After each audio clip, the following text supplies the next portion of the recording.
Hello and welcome to Monash Media Lab. Hundreds of marriage equality supporters rallied in Melbourne today to urge the government to scrap the same-sex marriage plebiscite. The protesters fear if the bill is passed by Parliament this week, it will create an opportunity for large-scale homophobic hate speech.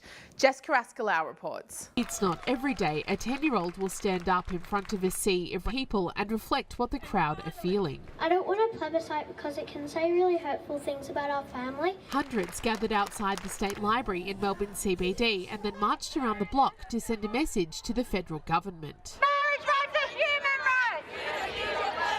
We want them to scrap the plebiscite, we don't want any more delays, and that we want them to have a free vote in Parliament, and we want it now. If the plebiscite goes ahead, there is a fear that the LGBTI community will be subjected to hate speech. It's an opportunity for those who oppose us to have a lengthy and really quite unpleasant campaign. Despite signs that the same-sex plebiscite bill will be voted down in Parliament this week, LGBTI rights campaigner Rodney Croom told the crowd not to be complacent. We should not rest until that final vote has been taken in the Senate. After negotiations with the Labor Party failed last month, Senator George Brandis has met with LGBTI groups to discuss the plebiscite. He says that a plebiscite is the only available path to marriage equality in the short term. Others disagree. And even if the Liberal Party does not agree to a free vote in Parliament, we only need 3 or 4 Liberals to cross the floor, and this is through. If the same-sex marriage plebiscite bill gets through Parliament, then the plebiscite is due to be held early next year. Jess Carrascalau Heard, Mojo TV. Melbourne scientists have achieved a world first by linking the amount of creatine in a pregnant woman's body to the birth weight of her baby. Low levels of creatine can lead to smaller babies. This was discovered by a research team from Monash University and Hudson Institute. Xuang Zhu reports. Dr. Haley Dickinson and her team of Hudson Institute of Medical Research have found out that babies from mothers with more creatine tend to be longer and heavier. Creatine, which we may gain from eating meat and fresh fish, is known for improving our brain and bone health. Now, the creatine could also protect a baby from poor growth. Getting a picture of what that looked like, and what we found was that mothers who had less creatine in their urine ended up having smaller babies. Based on a study of 273 women, the research shows that pregnant women with more creatine may give birth to longer and healthier babies. The research is a world-first breakthrough for learning the importance of creatine in maternal diet and how it boosts the size of children. Dr. Dickinson suggests pregnant women to keep a healthy diet with enough meat and fresh fish instead of taking creatine supplement. And it seems like a practical and positive way for mothers to follow. So I love that idea and thank you so much for the research finding about that things. Yeah, but I want to pass on that information to all parents, about that as well. Yeah, it's such a big knowledge about that to grow healthy kids. The study of creatine and birth baby is going further and deeper. 900 pregnant women at Monash House are involved in the study to check changes in maternal creatine levels throughout the length of pregnancy. Shuang Xie, Monash News. David Jones will invest $100 million to establish itself in Melbourne's grocery market. Major supermarkets are concerned the new market player will lure big spending shoppers away from them, while shoppers have welcomed the news. I think you've got not only clothes now, but you've also got really high quality food alongside really high quality clothes. It just makes it a lot more convenient. And that's something I've always loved about Melbourne, it's always really convenient. The chief of David Jones, Ian Moyer, is enthusiastic about the strategy, saying the world-class food product is going to revolutionise grocery shopping in Australia. A charity community kitchen needs to find a new home or face closure. Catering to more than 100 disadvantaged people, Croydon's Wife Cafe is facing closure as its current location has been sold to developers. If we want to continue running, we need to relocate, and that's going to cost a certain amount of money, probably in excess of our target, and we need the community support. The cafe not only serves 3-course meals every Thursday night, but it also supplies the needy with groceries. It has an op shop and a section where children can be entertained. A Melbourne burger restaurant is offering customers the deal of a lifetime, free burgers, but warning, you must be committed. Proving there's no such thing as a free lunch, the company will only reward someone who tattoos themselves with a menu item. You tattoo our burger, we serve you free burgers for life. Cafe 51 launched an interesting campaign recently that if you tattoo one of their burger on your body, they will supply you a free burger per day during the rest of your life. There are different voices appeared about this event. Some people would like to apply, while some think they wouldn't do it. I think it's pretty cool. Yeah, I reckon that's a pretty good deal. I don't want a burger on my body for the rest of my life. It's probably the main reason.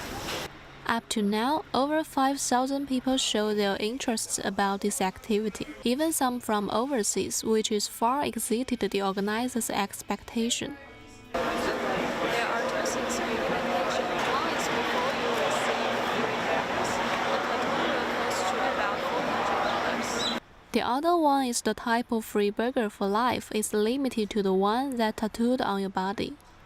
As for the next step, Cafe 51 will select final lucky guys getting tattoo. We will be keeping it running for another couple of weeks and then selecting 10 Melbourne-based entrants to get tattooed and win the promotion.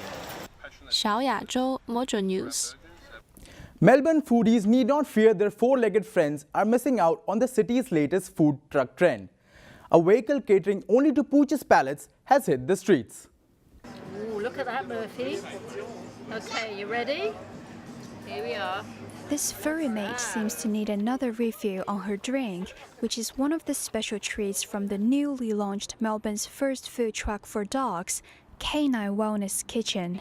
With this food truck, when people are enjoying themselves eating at markets or festivals, their dogs wouldn't miss out the same experience. Made with raw meats and bones, seasoned fruits and vegetables, the treats are priced at about $3 to $5 separately or $10 for a pack. Having rolled out at North Melbourne and Thornbury, the dog-only truck has got many responses. To have a truck for them, I think it's great, and it's a healthy food. I think these people are making a big effort to prepare something that's really good for a dog, so that's good.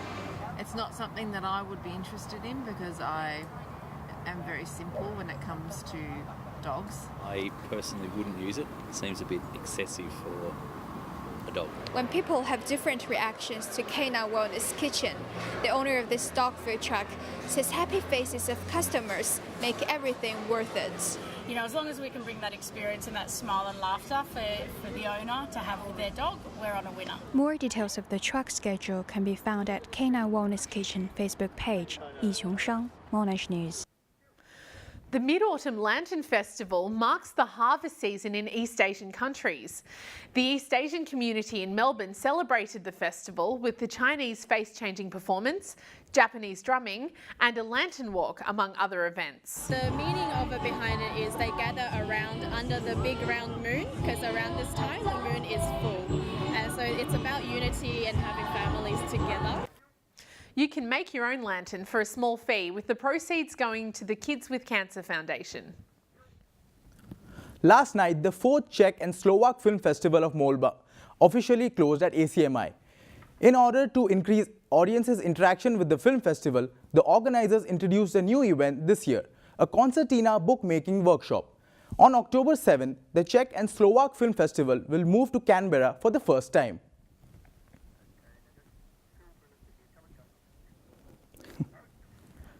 We're just screening 6 films there, 6 very carefully selected films, to see whether Canberra audiences are interested. We think they will be. Swimmers have had to prove their stamina to raise funds for people living with MS.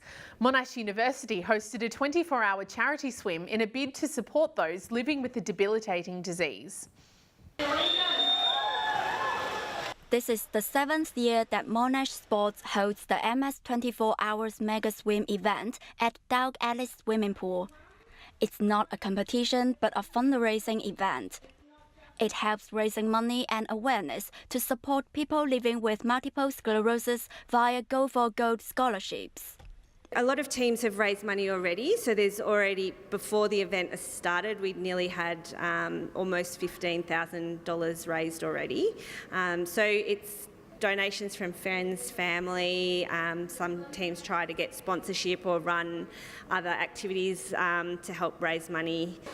Multiple sclerosis is the most common chronic disease among young Australians. There are no medications to cure it, but some treatments can help ease these symptoms.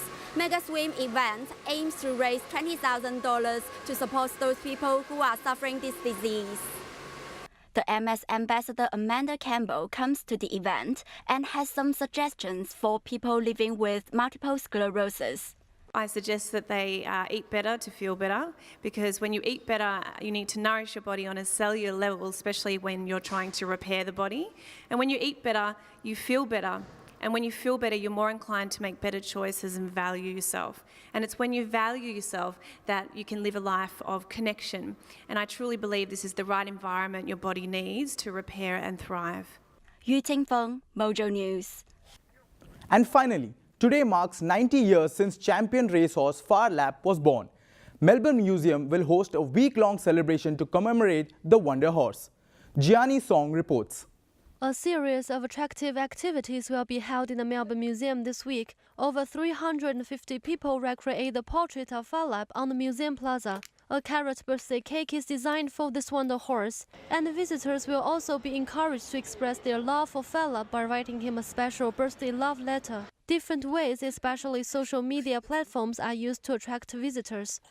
We have a variety of channels that we use to let people know about our programming. In this case, it was very much based on our social channels and also a lot of media outreach. Phar Lap was born in 1926 and won 37 times among the total 51 races he ran between 1929 and 1932. Victory in the 1930 Melbourne Cup brought him fame, and each win heightened the national censor war. In 1932, his death brought a sudden end to his bright career. Melbourne Museum kept his hide and displayed his mountain objects from his life. The legend of Phar Lap appeared in a time when people needed a hero, and it brought happiness and inspirations to the Australians during the Big Depression in the 1930s. Even today, Phar Lap is still a remarkable symbol of the Australian horse racing. Phar Lap took the responsibility of supporting the Australian spirit during that hard time. As a symbol of hope in the Big Depression and the Australian can-do attitude, Phar Lap has become a symbol of national pride and a beloved Australian icon. At the time, I think it was in the Depression when the Australians needed a hope. Everybody just gave everybody joy to watching news. Jiani Song, Monash News. That's all we have time for. Thanks for joining us for Monash News. Good night.